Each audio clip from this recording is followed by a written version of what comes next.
If you've been gaining belly fat, waking up exhausted, and dealing with brain fog for years, and you've tried everything, better sleep, cleaner eating, less stress, but nothing sticks, this video is specifically for you. Because here's what almost nobody tells you. Cortisol after 50 is not the same hormone it was at 30. After 50, your body clears excess cortisol up to 40% more slowly. Every stressful day, every fragmented night of sleep hits harder and lingers longer. But cortisol doesn't just make you gain weight. It damages your organs slowly, systematically over years.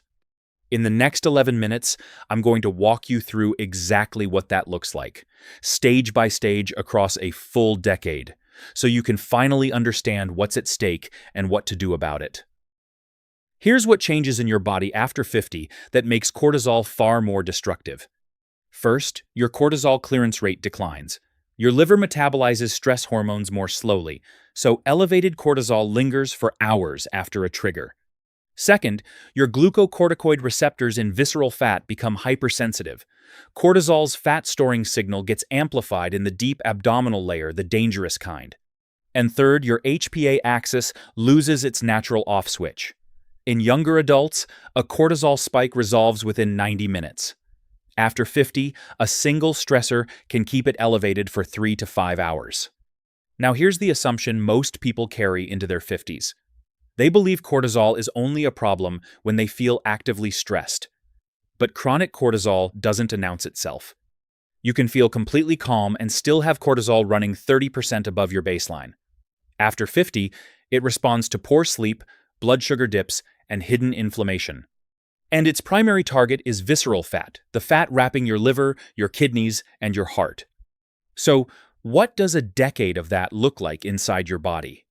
The pattern is more organized than most people expect. It doesn't all happen at once. It builds one stage layering on top of the last. Let's start with the 2 years almost nobody pays attention to. Stage 1, years 1 and 2. This is the silent remodeling phase. Cortisol is elevated, but not dramatically. Your body is still compensating. The symptoms are subtle. Cortisol activates lipoprotein lipase, an enzyme that directs fat to park around your organs. Your waist expands even with no change in diet. Muscle cells become slightly less responsive to insulin. Here's what makes this different after 50. In a younger body, years 1 and 2 are largely reversible. After 50, visceral fat deposited in this early phase develops its own hormonal activity. It releases inflammatory signals and starts driving cortisol, not just responding to it. The trap is set. Most people don't know they've stepped into it. Research from the journal Hormones confirmed that cortisol and visceral fat together impair telomerase. Telomerase is the enzyme that rebuilds the protective caps on your DNA. In stage 1, the cellular aging process has already begun. Stage 2, years 3 and 4. This is the metabolic turning point. By now, visceral fat has expanded measurably. C-reactive protein and interleukin-6 are elevated, 2 inflammatory markers linked to cardiovascular disease. Cortisol is now actively interfering with insulin signaling in your muscles. This is the beginning of insulin resistance. Blood sugar runs higher after meals. Your pancreas releases more insulin to compensate. More insulin drives more fat storage, which triggers more cortisol. The loop is self-reinforcing. Here's what makes this different after 50. Insulin sensitivity was already declining naturally before chronic cortisol arrived. When cortisol stacks on top of that, some studies estimate a 15% annual reduction. That is not a minor slowdown. That is a metabolic cliff. A 2020 study found that elevated insulin and cortisol together accelerate telomere shortening. The effect was concentrated in immune and vascular cells, the exact tissues that protect your heart. By year 4, your biological age is beginning to diverge from your chronological age. Stage 3, years 5 and 6. This is the organ cascade and the stage that changes everything.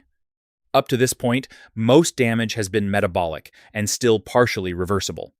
At this stage, cortisol begins directly remodeling your organs. The hippocampus, your brain's memory center, starts to lose volume. Cortisol suppresses neurogenesis, the creation of new neurons, by flooding glucocorticoid receptors. You may notice word-finding difficulties, slower recall, or mental fuzziness that wasn't there before. At the same time, your arterial walls are stiffening. Cortisol promotes chronic inflammation in the endothelium, the inner lining of your arteries. Once inflamed, plaque begins to accumulate. Your immune system also shifts, becoming less capable of clearing infection and recovering from stress.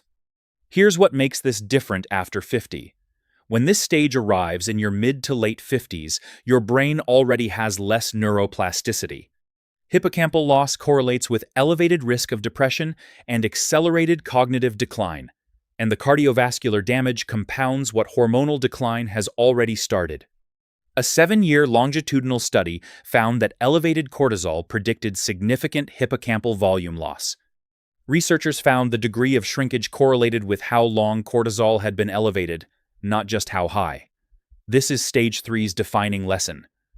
Duration matters more than intensity. Stage 4 years, 7 and 8. This is the acceleration window. Your body has now been managing elevated cortisol for 7 years. The compensation systems are exhausted. Your adrenal glands oscillate between cortisol excess and insufficiency. This is sometimes called adrenal dysregulation, and it creates a symptom picture that looks like aging.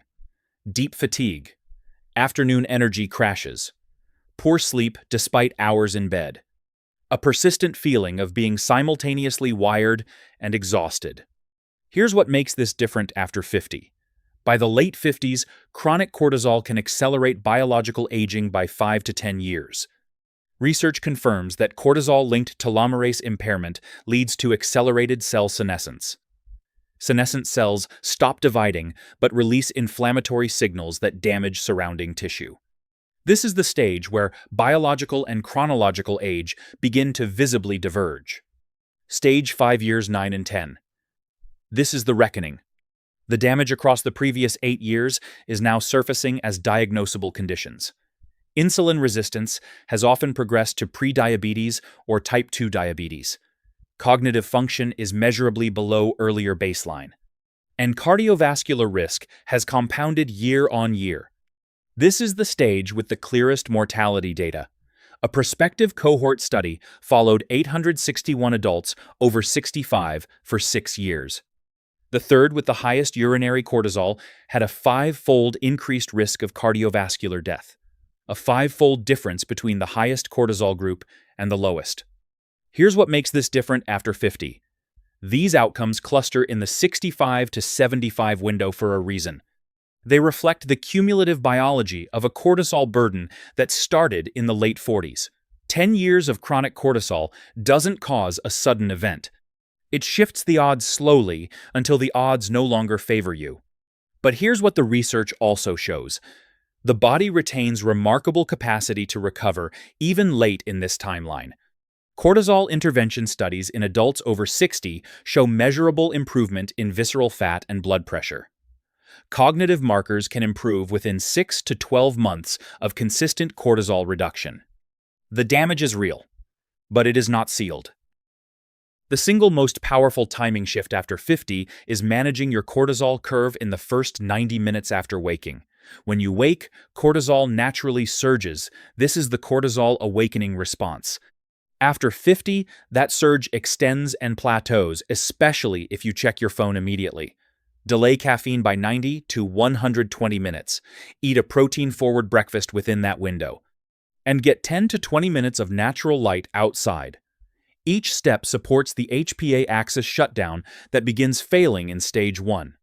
After 50, more exercise is not always better, and this is where many people make the problem worse. High-intensity training is a significant cortisol trigger. In adults over 50, 5 to 6 high-intensity sessions per week can sustain elevated cortisol, not lower it. The evidence-based target, 2 to 3 high-intensity sessions per week with genuine active recovery between. This directly supports the cortisol dysregulation you saw building in stage 4. Research consistently shows that moderate intensity training reduces cortisol more effectively in adults over 50. The most underrated cortisol intervention after 50 combines sleep depth and blood sugar stability. These two factors drove the cortisol escalation in stages 1 through 3. For sleep depth, prioritize slow-wave sleep when cortisol is suppressed and growth hormone is released. Keep your room below 67 degrees and avoid food within 3 hours of bedtime.